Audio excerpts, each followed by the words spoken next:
Selamat pagi pemirsa. Ketika kita menghadapi percaturan politik, kita harus berhati-hati karena apa yang disampaikan di dalam apapun yang kita lihat, baik di media massa maupun media sosial, bisa jadi bukan sesuatu yang sesungguhnya. Kita bisa berhadapan dengan hoax, dan hoax itulah yang kelihatannya semakin banyak menjelang pemilu 2024. Pemirsa, kita akan membedah bagaimana kita melawan hoax pada hari ini. Editorial Media Indonesia pada hari Selasa 23 Mei 2023. Kita akan melihat bagaimana kita bisa meredakan ataupun menangkal badai hoax tahun politik bersama saya Leonard Samosir. Dan Anda semua nanti juga bisa ikut menyatakan pendapat Anda terkait editorial pagi ini dengan menelepon nomor telepon 021 583 99 100. Dan pemirsa, pagi ini telah hadir bersama saya Ketua Dewan Redaksi Media Group, Elman Saragih. Bang Elman, selamat pagi. Pagi, Bung Leo. Sehat-sehat, Bang? Sehat. Ini betul-betul abang ya? Bukan hoax nih ya? Bukan hoax ya. Saya harus memastikan dulu karena makin lama Bang, hoax itu makin mendekati yang sesungguhnya. Apalagi belakangan kan ada teknologi komputer, AI itu Bang, Artificial Intelligence. Itu bisa membuat yang tidak ada sama sekali menjadi sesuatu yang ada dan bukan hanya ada, tapi sangat dipercaya. Tapi sebelum kita bahas itu, kita akan lihat dulu Bang Elman dan pemirsa, ada beberapa berita yang diperhatikan media Indonesia lebih pada pagi ini. Yang pertama adalah berita di halaman 1 terkait dengan IKN. Kita melihat bahwa ibu kota negara Nusantara harus dijaga limit APBN, maksudnya untuk membiayainya di proyek IKN. Ini maksudnya bagaimana nih Bang Elman? Apakah memang sudah habis APBN dipakai atau bagaimana nih Bang Elman maksudnya? Ya, belum. Masih jauh sebetulnya. Masih jauh ya? Masih jauh dari batas 20% kan. 20%? Batasnya kan 20% dari kalau di dalam angka berarti sekitar 84, sekian triliun kan. 20% dari anggaran membangun IKN itu ya? Ya, anggarannya kan 466 kan. Sekarang baru sekitar 89,4, 20% ya? 23,9. Oke. Yang sudah lah, 24 juta. Baru 5% ya? Betul, baru 5%. Jadi masih jauh, tapi tetap harus kita ingatkan. Jangan sampai melampaui limit 20%. Itu sebabnya kita tetap mendorong pemerintah mengundang para investor swasta untuk ikut ambil bagian dalam IKN ini. Masalahnya Bang, beberapa pengembang ya, pengusaha properti yang pernah saya wawancarai mengatakan mereka ragu dengan kelanjutan karena kan pembangunan IKN ini di dalam masa pergantian pemerintahan tahun depan. Nah itu ketika saya tanyakan, loh kan sudah ada undang-undangnya. Ya kita kan mau butuh keyakinan juga bagaimana kelanjutan dari pembangunan IKN ini. Itu kata mereka Bang. Ya memang itulah pentingnya sebetulnya keberlanjutan kan. Sesuatu yang untuk kepentingan publik, kalau memang bagus, kenapa harus dibatalin kan gitu kan. Jadi menurut saya sih sesuatu yang ini kan satu saat kapanpun kita pasti harus pindah kan. Jadi saya kira di sini pentingnya kedewasaan bernegara. Baik.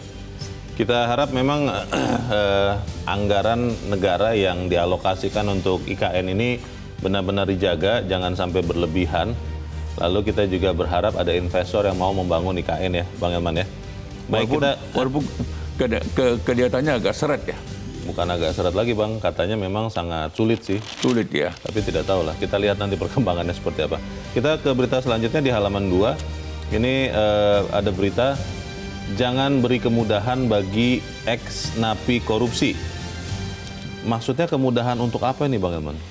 Ya untuk nyalek, bahkan menurut saya tidak hanya untuk nyalek ya, ikut pilkada juga harus tidak boleh dipermudah. Maksudnya ketika mencalonkan diri sebagai pemimpin ya? Oke. Kalau saya sebetulnya sih dari awal prinsip saya, napi itu, yang ex-napi, udahlah cabut aja hak politiknya untuk ikut nyalek maupun pilkada. Cabut saja? Cabut saja. Tapi kan itu peraturannya juga menjadi pembelajaran. Tapi peraturannya membolehkan itu Bang? Ya itu yang menurut saya membuat orang tidak jerak. Orang kan tidak jerak korupsi kan gitu kan. Nah karena apa? Dia pikir paling kita dihukum 2 tahun, katakanlah 2 tahun, terus setelah itu 5 tahun kita istirahatkan gitu kan. Uang masih melimpah ruah. Karena tidak disita juga. Tidak disita juga. Gitu. Belum ada undang-undang perampasan aset. Kita pun nggak tahu nanti bagaimana nasib undang-undang perampasan aset ini kan. Jadi apa tidak ya? Mungkin jadi, tapi giginya sudah ompong gitu. Seperti yang tempo hari Bang Eman katakan di meja ini. Ya gitu. Jadi kalau saya sih prinsipnya kalau boleh tidak hanya tidak diberi kemudahan, tidak dibolehkan mestinya. Ini harapan rakyat. Walaupun undang-undangnya memperbolehkan. Gitu. Kita harapkan memang ya KPU ya Bang ya akhirnya ya. Sebetulnya bukan soal KPU, undang-undangnya. Kalau KPU kan pelaksana undang-undang. Undang-undang kan tapi lama Bang nanti untuk diubah segala macam. Tapi KPU nggak bisa melarang sepanjang undang-undangnya ada. Kalau kita berharap kepada pemilihnya Bang, supaya kemudian lebih cermat lagi memilih yang sudah pernah korupsi ya sudahlah tidak usah dipilih. Nah, sekarang kan pemilihnya juga mohon maaf, pragmatis juga. Kalau ada yang biru dan merah, selesai barang itu. Siapapun dia ya. Siapapun dia. Tutup mata lah itu. Ya sudah kita harapkan dari kita dulu lah bagaimana kita tidak memberi kemudahan bagi ex-napi korupsi. Kita ke berita selanjutnya di halaman 3. Ini terkait juga dengan pemilu ya. Kriteria capres harus yang menghormati hak asasi manusia. Wah, ini menarik nih Bang. Kriteria capres harus yang menghormati hak asasi manusia. Memang bakal ada capres yang tidak menghormati hak asasi manusia, Bang? Sebelum saya ke sana, yang menarik. Apa itu, Bang? Pernyataan ini disampaikan oleh Sekjen PDIP ini, Pak Hasto. Saya juga nggak tahu. Nah, ada apa kan ini kan? Maksudnya apa begitu ya? Maksudnya apa kan gitu kan? Mungkin kita harus tanya lagi ke beliau. Ya, kalau kita dari wartawan, dari masyarakat, saya pikir benar juga sih pernyataannya Pak Hasto ini kan. Janganlah pelanggar HAM menjadi pemimpin negara kita kan. Iya dong. Nah, iya kan. Nah, tapi saya nggak tahu maksudnya Pak Hasto ini kan. Kalau kita sih memang fine-fine aja ya. Di berita dikatakan itu pernyataan Pak Hasto. Nah ini kan ini kan mengutip Pak Hasto kan. Berarti kemudian kita harus tanya lagi Bang, maksudnya apa sih ini? Apa memang ada? Apa ada? Ada. Kalau memang ada siapa begitu siapa, ya? Gitu. Harus jelas. Ya dari awal harus jelas. Atau ini hanya sekedar peringatan tok. Warning gitu kan. Kalau saya rasa ini hanya warning Bang, karena kan capresnya belum ada. Kan saya berharap hanya warning. Ya saya juga karena saya belum tahu, belum mendeteksi apakah ada yang pelanggar saya nggak tahu, ya kan. Dan juga kan belum ada capres Bang, masih baca capres kan. Kita tunggu Oktober. Itu dia. Sekarang kan masih bakal semua kan. Kita berterima kasih saja kepada Pak Hasto. Hasto ya, mengingatkan. Iya, tapi kita tanya juga. Maksudnya apa? Pak Hasto, ada nggak? Anggap saja ini obrolan di warung kopi Bang. Bahwa ketika kita teride itu bagus untuk bangsa ya tapi sudah. Bisa bercanda, bisa serius. Saya rasa ini serius yang bercanda Bang. Oke, kita tinggalkan berita itu. Kita ke editorial. Pemirsa, editorial pada hari ini diberi tajuk Badai Hoax Tahun Politik. Kalau melihat badai saja sudah mengerikan Bang. Kalau yang namanya badai itu merusak. Apalagi kalau kemudian hoax. Karena kalau badai angin segala rupa itu terlihat. Kalau hoax ini kan seakan-akan ada, tapi ternyata susah dicarinya Bang. Bagaimana kita bisa mencegah badai hoax ini Bang? Ya memang nggak mudah ya. Hoax ini memang sepertinya kan kita melarang. Kita nggak tahu siapa lagi yang harus kita larang. Karena seringkali yang melarang ini juga membuat hoax juga. Ini kan peringatan para pejabat, para tokoh politik, para pimpinan partai, para calon legislatif, para calon bupati. Mereka kan teriak nih, jangan percaya hoax. Kita jangan pelihara hoax, kita perang. Tapi dia juga pelaku, dia punya buzzer. Kan umumnya yang main-main ini kan buzzer kan. Oh ada ya? Ini kan ini yang kalau saya sama Leo nggak mungkin kita punya buzzer. Punya apa? Dan kita nggak apa kepentingan kita buat hoax kan? Apa pula kepentingan kita buat buzzer? Dan mungkin juga kalau memang kita punya kepentingan tidak bisa juga menyewa buzzer karena katanya mahal, Bang. Itu sebabnya saya bilang. Iya. Sebelum mereka merasa dirugikan, bagaimana kalau kita himbau dulu para pejabat, para pemangku kepentingan, para caleg, para misalnya calon presiden, wakil presiden, calon bupati, wali kota, gubernur, coba kita mulai dulu dari mereka. Buang dulu niat untuk membuat hoax. Nah, ini dulu. Ini salah satu memeranginya. Jadi jangan, kalau rakyat nggak suka hoax. Yang suka hoax itu adalah mereka yang berkepentingan dalam dunia politik. Benar-benar. Biasanya konon katanya kalau di dunia komputer, Bang, yang membuat antivirus itu adalah pembuat virusnya juga, Bang. Ini juga sama. Jangan-jangan ini yang terjadi begitu ya? Jadi ini istilahnya, mohon maaf ya, maling teriak maling. Tapi kan bukan mereka maling, kita juga bukan maling ya. Ini perumpamaan, ibarat itu maling teriak maling. Jadi orang teriak hoax, dia bisa marah. Padahal dia yang buat. Oke, kita bahas itu ya, Bang Hilman. Dan pemirsa, inilah editorial Media Indonesia untuk hari ini, Selasa 23 Mei 2023, Badai Hoax Tahun Politik.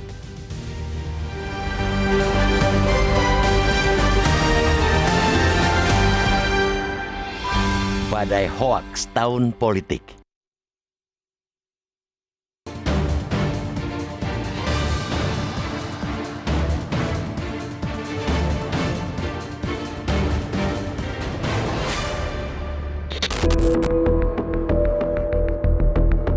Dari berbagai pemilu, baik dalam dan luar negeri, harga akibat hoaks bisa sangat mahal. Sementara luka politik mungkin bisa dipulihkan dengan strategi-strategi koalisi. Tidak demikian dengan luka sosial. Tidak sedikit masyarakat yang terus terjebak kebencian dan curiga gara-gara hoaks pemilu. Akibatnya, bukan sekadar polarisasi di suatu komunitas atau daerah, melainkan kerugian dalam modal sosial. Alih-alih maju bersama, bangsa ini jadi waspada di ambang perpecahan. Sebab itu, indikasi kembalinya serangan hoaks jelang pemilu harus dihadapi sangat serius. Menjelang pemilu 2024, indikasi serangan hoaks telah diungkapkan Presidium Masyarakat Anti Fitnah Indonesia atau MAFINDO. Sejak awal 2023, mereka mendeteksi ada kenaikan jumlah hoaks politik, yakni ada 664 hoaks pada triwulan pertama 2023. Angka itu berarti kenaikan 24% dari periode yang sama tahun lalu. Hoaks itu bukan saja menyerang tokoh-tokoh yang akan berkontestasi, melainkan juga menyerang partai dan pendukungnya. Jurus hoaks juga tidak berbeda dengan pemilu sebelumnya, mulai dari politik identitas dengan isu SARA, tuduhan-tuduhan korupsi, bahkan hingga hoaks berupa konten manipulasi yang mengarah mesum atau pornografi. Penyebarannya masif lewat berbagai platform media sosial, baik YouTube, Facebook, maupun TikTok. Kecenderungan itu sesungguhnya serupa dengan yang terjadi sebelum pemilu 2019, di mana hoaks mulai membanjir sejak Agustus tahun sebelumnya. Dengan pengalaman-pengalaman itu, maka antisipasi kali ini harus lebih baik.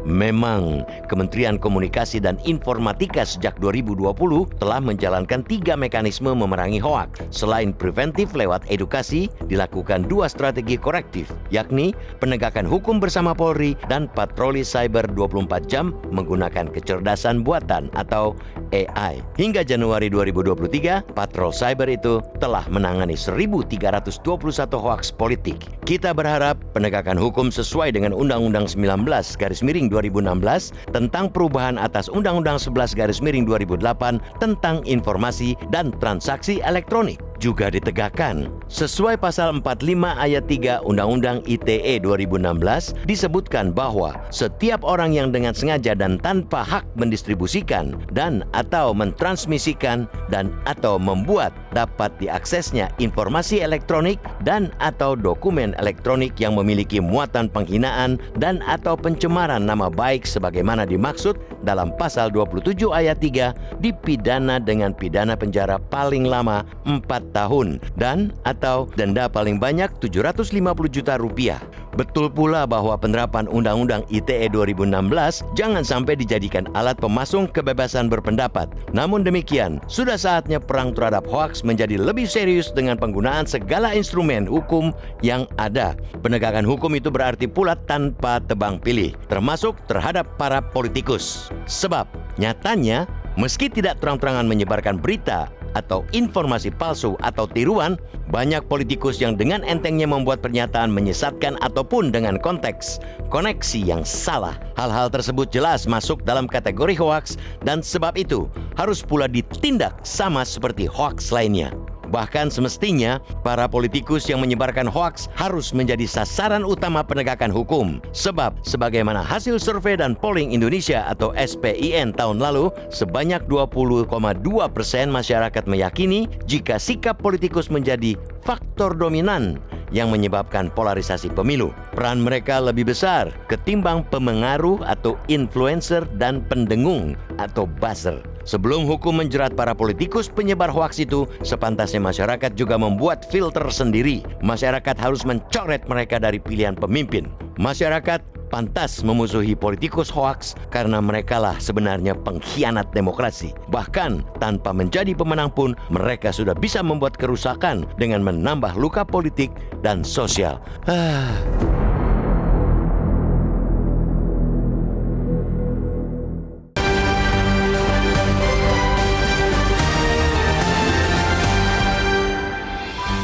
Di bagian berikut Anda bisa menyatakan pendapat Anda, pemirsa. Untuk saat ini tetaplah bersama kami.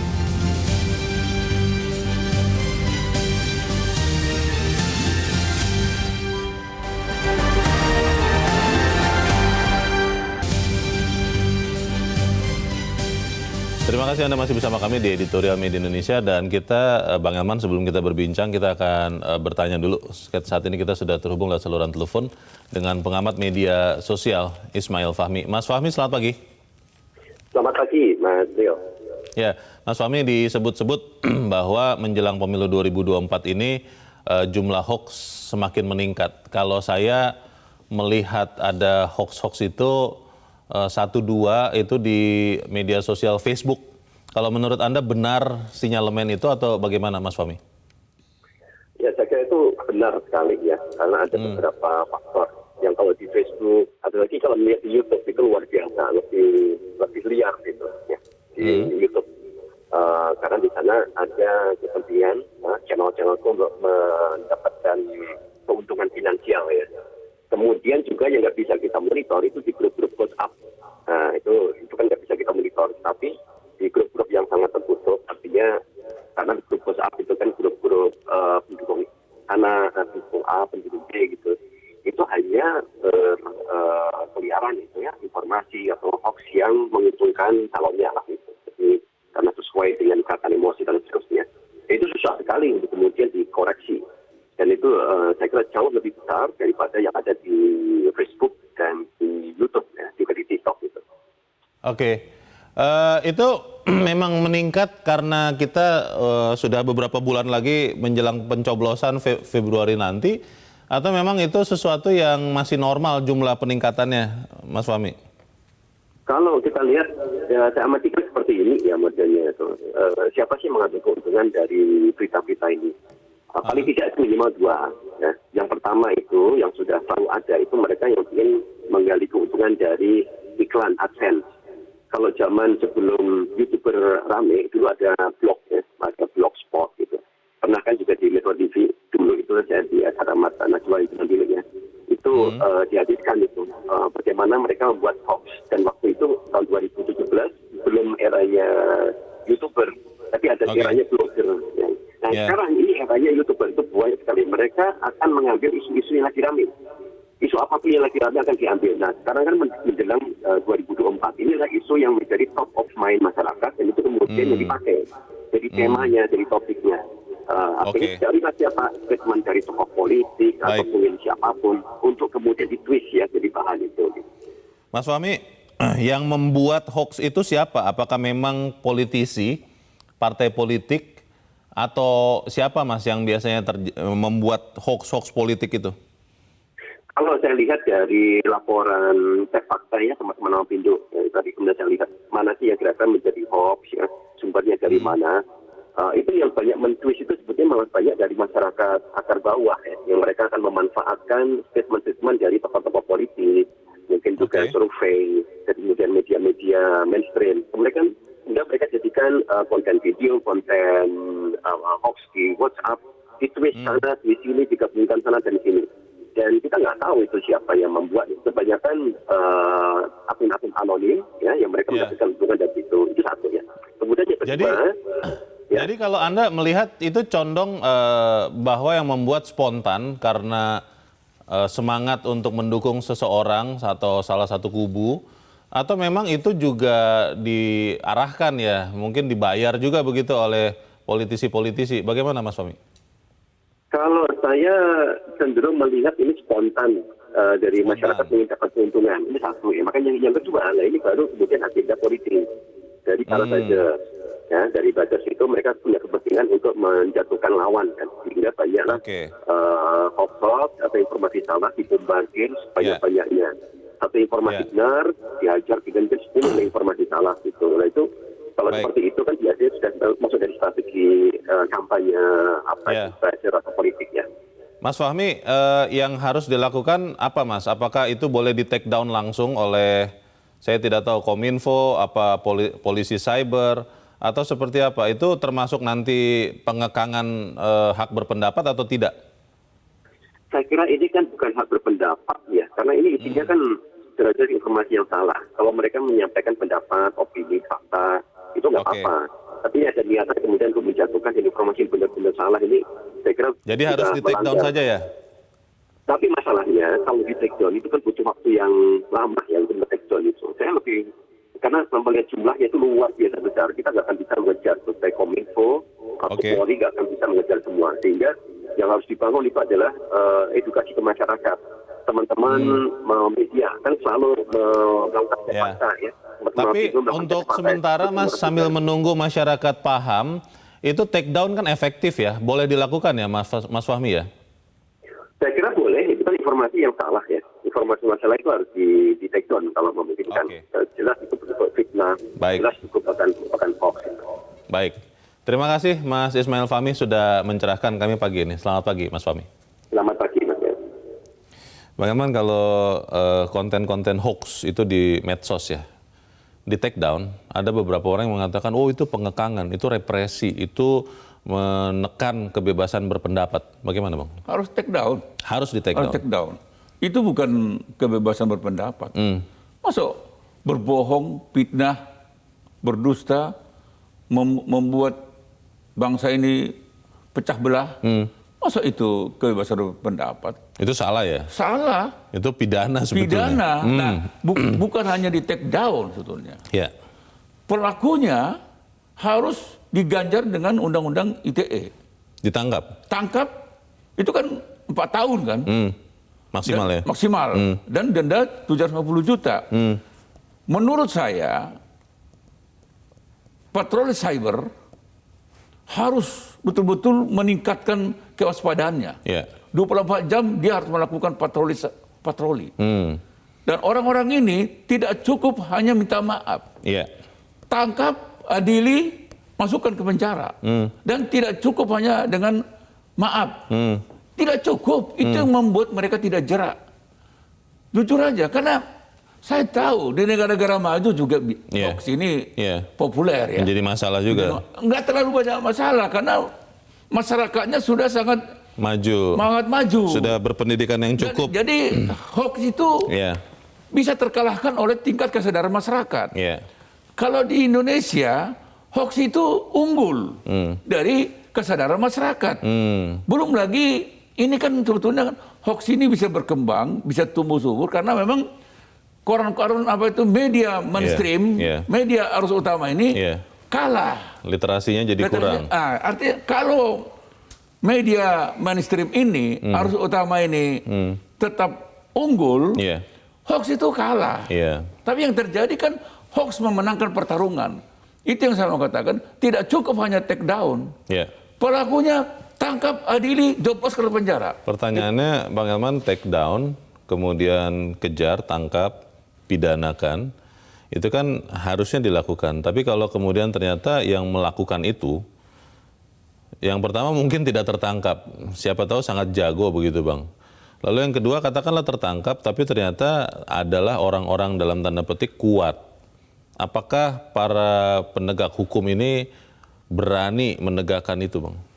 Ya kalau penegak hukum tidak berani ya tidur aja, makan gaji buta aja. Oke. Apa gunanya dia jadi penegak hukum? Yeah. Untuk apa? Gitu. Yeah. Ada Kapolri, ada Jaksa Agung, kan ada. Ini kan mereka ini kan dibayar, digaji untuk itu. Iya. Nah, kalau mereka hanya takut terhadap ini, kan itu yang saya katakan sebetulnya, Leo. Yang harus diedukasi adalah para mereka yang berkepentingan. Para politisi lah kita bisa bilang ya. Orang yang mau jadi bupati, orang mau jadi wali kota, orang mau jadi gubernur, orang mau jadi menteri, orang mau jadi presiden, wakil presiden, orang untuk memenangkan suara dalam pemilihan umum, itu yang harus diedukasi, bukan masyarakat. Baik. Kalau masyarakat ini kan terima apa adanya gitu. Atau pragmatis begitu ya. Pragmatis saja, ya udah. Oke, gitu. Kita akan membahasnya lagi, tapi kita harus jeda dahulu. Bang Elman dan pemirsa tetap bersama kami. Editorial Media Indonesia kembali selesai headline news pukul 7 waktu Indonesia Barat.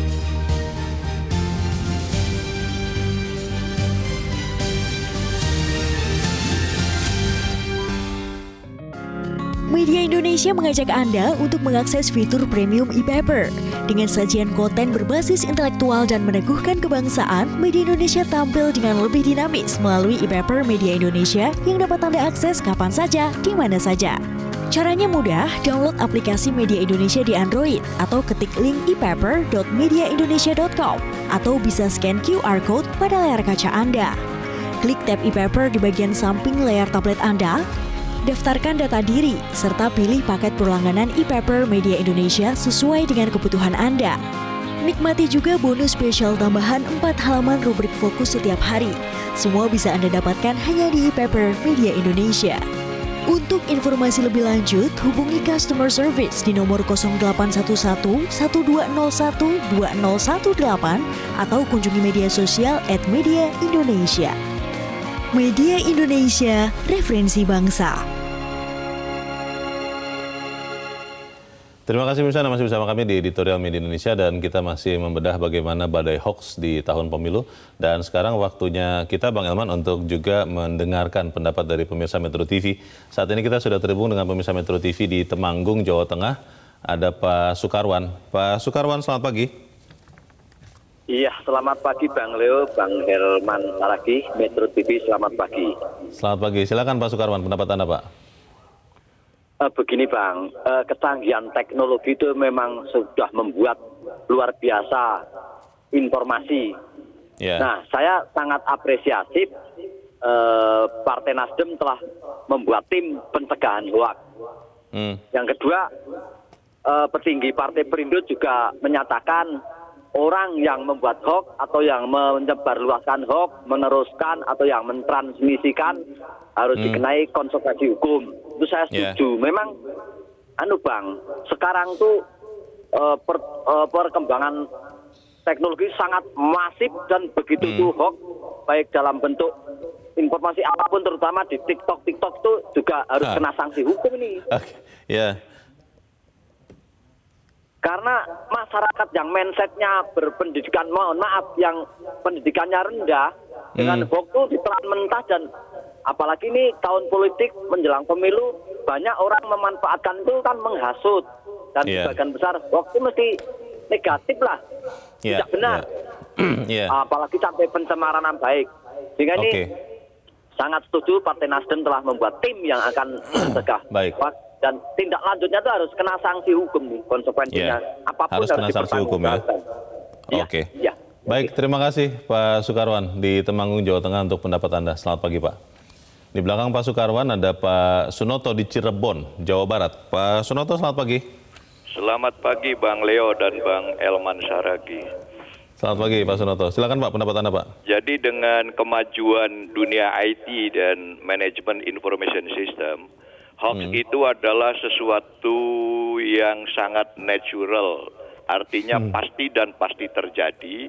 Yang penting bagaimana kita menyikapi. Nah, hoax itu bukan bencana bagi sebuah bangsa, Bang Leo dan Bang Elman.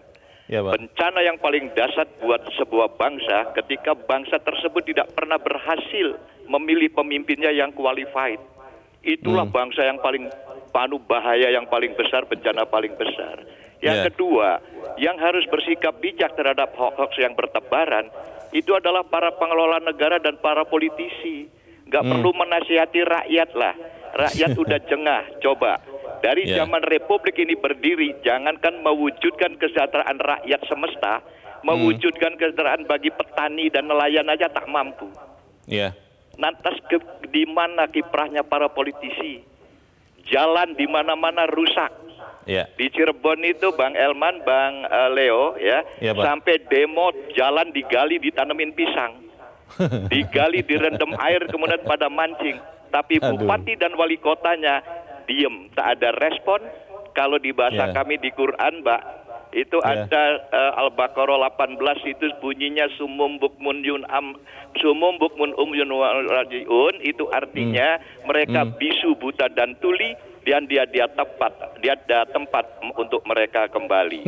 Berikutnya, politik harus dimaknai secara benar, yaitu country management. Bagaimana mengelola sesuatu menjadi sesuatu, dan rakyat dari tahun ke tahun dari periode-periode politik selalu diposisikan seperti daun salam, hanya sebagai penyedap pesta politik. Setelah itu dibuang, dan cara buangnya juga dengan cara yang nista, Jadi saya ulangi, sumum bukmun umyun fahum la yarjiun. Mereka bisu, buta dan tuli. Dan tolong Pak Jokowi jangan hanya Lampung yang dikunjungi, Cirebon juga dikunjungi. Dan kalau urusan jalan itu pada cekcok antara ini jalan gubernur, ini jalan provinsi, lebih baik segera di take over ke pusat, karena jalan itu luar biasa, apalagi Cirebon kota ekspor. Paling strategis. Oke, terima kasih Pak Sunoto di Cirebon, Jawa Barat untuk pendapat Anda. Selamat pagi, Pak. Di belakang Pak Sunoto ada Pak Sukiwi di Medan, Sumatera Utara. Pak Sukiwi, selamat pagi. Ya, selamat pagi Bung Leo, selamat pagi Bung Herman. Selamat pagi Pak, silakan Pak pendapat Anda Pak. Iya, kenapa bisa timbul sekarang hoax ini? Kalau menurut pendapat saya, karena apa? Pejabat ataupun pelayan publik ataupun sekarang ya pemimpin-pemimpin yang di DPR maupun yang di eksekutif, semua itu bisa timbul karena apa? Pencitraan. Ya, kita tahu ya, pencitraan itu mereka hanya mencitrakan seakan-akan mereka itu hebat, pahlawan, baik. Tapi kenyataannya begitu mereka memimpin tidak sesuai dengan pencitraan apa yang mereka citrakan. Makanya akibatnya itu ya timbullah satu keseimbangan, yaitu namanya hoax, kan gitu. Ya hoax juga ya ada benarnya. Kadang-kadang apa? Mereka itu membuka kebobrokan daripada pemimpin-pemimpin ini.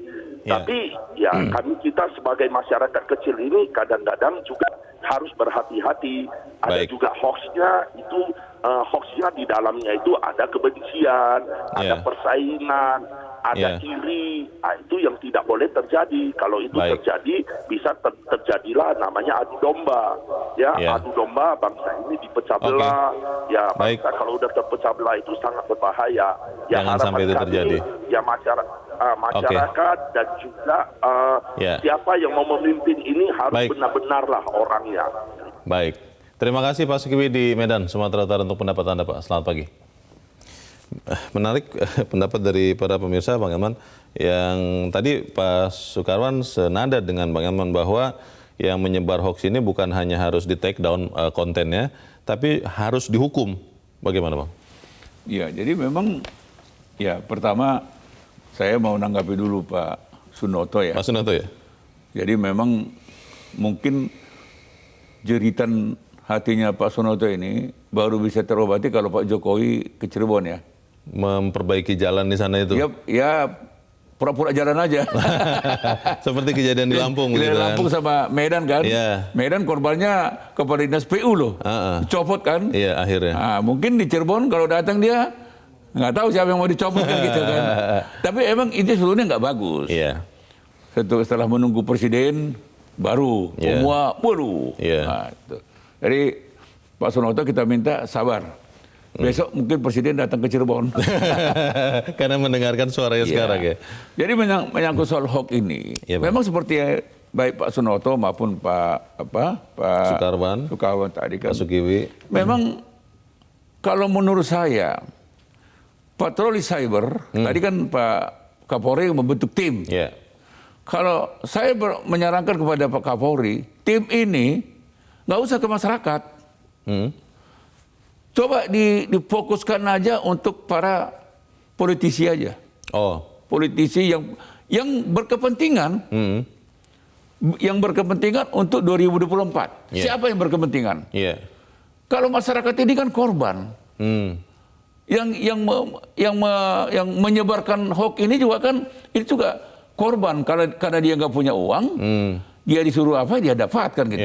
Nah, jadi menurut saya kalau di hulunya, ini kan di hulunya yang penting kita pegang. Para politisi para ini, para calon pemimpin ini, ini yang mestinya di mata-matai, dicermati. Makanya saya bilang, mereka lah yang harus diedukasi, bukan masyarakat. Saya malah sebaliknya. Kalau masyarakat ini udah capek, dia udah miskin, dia udah pusing mikirin dirinya sendiri. Bagaimana cari makan? Bagaimana dia bisa memberikan waktu dan pikiran lagi untuk mengolah hoax. Untuk memilah-milah ini benar apa tidak. Nggak ada waktu buat dia. Mereka itu korban. Nah, sekarang kita ke hulunya aja. Ke hulunya siapa? Yang berkepentingan. Siapa yang berkepentingan untuk 2024? Kan ini kan hoax ini kan selalu marak ketika menjelang pemilu. Nah, siapa? Ini yang nggak mungkin Leo dan saya punya buzzer. Bang, tapi kembali lagi ke pertanyaan saya sebelum jeda tadi. Kalau kemudian ternyata sudah ditelusuri oleh polisi cyber atau siapapun yang bertugas, ketemu, lalu mau dihukum. Tapi ini orang-orang ini yang ketangkap misalnya buzzernya begitu Bang. Dan ketika buzzernya kemudian bercerita, wah saya dapat perintah, dapat order, dapat proyek dari si A, si B, si C. Dan ternyata si A, si B, si C ini adalah orang-orang yang dalam tanda petik kuat. Itu kan mungkin bisa menjadi bumerang untuk para penegak hukum kalau mereka terus memproses atau memidanakannya. Bagaimana itu, Bang? Ya kalau saya sih begini, kalau memang tidak punya nyali, ya kan, ya jangan jadi Kapolda, jangan jadi Kapolri, jangan jadi penegak hukum. Jangan penegak hukum. Kalau nggak punya nyali, orang yang dipercaya menjadi penegak hukum, berarti di balik itu semua kan ada beban moral yang harus dia perjuangkan. Meskipun yang dihadapi ini adalah kekuatan politik yang besar, Bang, yang mungkin bisa membahayakan karirnya atau hidupnya. Mestinya begitu. Harus ada yang berani korban. Pokoknya siapapun pelaku hoax ini, tangkap. Jadi ini kan saya lihat ini kan semua membuat proyek. Kita buat tim. Patroli cyber, kita udah bentuk semua bentuk tim. Jangan-jangan pembentuk tim ini juga yang merekayasa hoax ini semua, kan kita kan nggak tahu kan. Iya juga ya. Nah, jadi ini kan dia berputar-putar. Jadi sederhana sebetulnya. Itu yang saya katakan. Kalau tadi kan Pak Sunoto kan bilang ini natural kan ya. Karena perkembangan teknologi akhirnya ada mungkin sampah teknologi yang namanya hoax ini, Bang. Gak ada masalah. Tapi ketika itu terjadi di negara-negara maju, Leo, pasti nggak ada masalah. Karena masyarakatnya sudah lebih cerdas, sudah lebih bisa memilah-milah. Malah tertawa. Dia bilang, malah itu jadi hiburan kan. Jadi hoax itu di sana hiburan. Jadi lucu-lucuan. Tidak akan pernah mempengaruhi pilihannya. Tidak akan mempengaruhi pikir akal sehatnya. Dia tetap aja, walaupun saya bilang Leo jangan dipilih ya, karena Leo ini koruptor, istrinya 10 kan gitu kan. Terus orang kan bisa yang buat hoax ini tolol ini katanya kan. Dia belum kenal siapa si Leo itu. Leo itu kan wah itu sangat santun. Tapi itu kan di negara maju, Bang, yang memang masyarakatnya berpendidikan relatif lebih tinggi dibandingkan Indonesia. Nah, kalau di Indonesia kan kita ya masih belum bisa lah, Bang, itu berharap. Itu yang saya katakan. rakyat kita ini kan dirundung kemiskinan, dirundung kesulitan, mikirkan kalau anaknya sakit, memikirkan bagaimana kelanjutan sekolah anaknya, memikirkan anaknya udah lulus tapi nggak bisa kerja. Itu yang mendera pikirannya. Tapi apakah rakyat ini kau dera lagi untuk beban kau pilah-pilah ya? Kamu cerdas ya? Cerdas ya. Memilih informasi. Nggak ada waktu buat dia itu. Nah, oleh karena itu masyarakat nggak perlu diedukasi. Jadi kita serang di hulunya, itu lebih mudah kan? Nah pertanyaannya seperti yang Leo katakan tadi, punya nyali nggak penegak hukum? Bang, ada satu lagi masalah teknis Bang. Saya pernah sekian tahun yang lalu pernah mendapatkan fakta ini bahwa ini kan kalau kita bicara hoax itu beredarnya lewat media sosial ya. Dan media sosial ini kan ada perusahaan-perusahaan yang memproduksinya. Kita bisa boleh katakan aplikator lah begitu Bang. Dan untuk mereka belum tentu yang menurut kita adalah hoax, menurut norma-norma Indonesia atau kebenaran di Indonesia salah, menurut mereka belum tentu itu benar. Mereka selalu berdalih begini, kalau tidak ada yang mereport, tidak ada yang melaporkan, ya susah juga kalau kami mau take down, nanti kami malah bisa kena balik begitu. Nah itu bagaimana Bang? Karena sebetulnya kan ini kan ada ilmunya kan. Kan menetapkan katakanlah hoax atau tidak kan ada metodenya kan. Ada algoritmanya. Ada algoritmanya. Jadi itu kita nggak usah kita ajari mereka. Kan nggak tiba-tiba mereka ini hoax atau tidak kan. Kita aja yang tidak sekolah untuk itu kita tahu kok ini hoax nih. Kita bisa karena kita punya kecerdasan. Dan kita tidak lagi memikirkan soal yang lain. Jadi kita gampang. Itu yang saya katakan. Kalau kau datanglah ke kampung saya lah misalnya, di Samosir sana, petani sana. Dia bilang, Amang harus pandai ya, memilah-milah gitu. Apa itu? Apa itu Leo? Itu sambil mencangkul. Tapi ada handphone juga di tangannya. Yang saya pikirkan sekarang, sawah ini, padi ini, supaya tidak dimakan tikus. Boro-boro saya mikirkan itu Leo katanya. Bang, itu? Tapi kalau kita berharap kepada para politisi ya, yang diduga kuat adalah orang-orang yang memang memproduksi hoax ini. Tentunya dengan tangan-tangan yang lain, tangan buzzer dan yang lain-lain. Bisa tidak kita berharap bahwa mereka ini memang punya jiwa negarawan, punya keberpihakan bahwa bangsa ini tetap harus utuh, tidak menghancurkan lawan dengan menghancurkan kemudian bangsa ini dengan hoax-hoax ini Bang. Bisa berharap seperti itu tidak? Teorinya bisa. Teorinya bisa. Kenyataannya tidak mudah. Karena dia ingin menang. Dia nggak peduli dengan cara apapun. Tidak peduli efeknya. Tapi yang penting saya menang nih. Itulah sekarang derajat kesadaran berbangsa dan bernegara kita. Yang penting menang. Soal bagaimana menangnya, apakah dengan SARA, dengan ini, nggak ada urusan. Nah, itu yang saya katakan. Makanya saya bilang, yang harus kita edukasi sebetulnya ya para pemimpin, ya para politisi lah. Karena mereka sebetulnya pemegang kendali. Kalau mereka itu udah bersih, Leo, mudah-mudahan ke bawah juga bersih. Apakah itu bisa dilakukan di pemilu 2024? Kita akan bahas di bagian berikut. Bang Iman dan pemirsa tetap bersama kami. Editorial Media Indonesia segera kembali.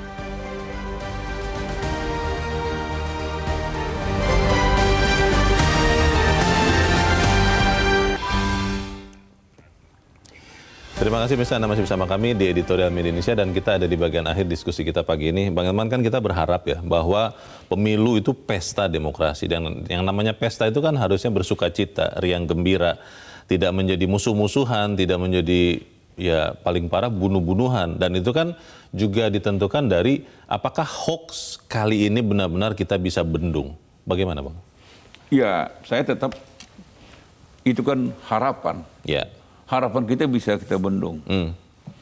Tapi kalau saya sih menyimpulkan, ya tidak mudah.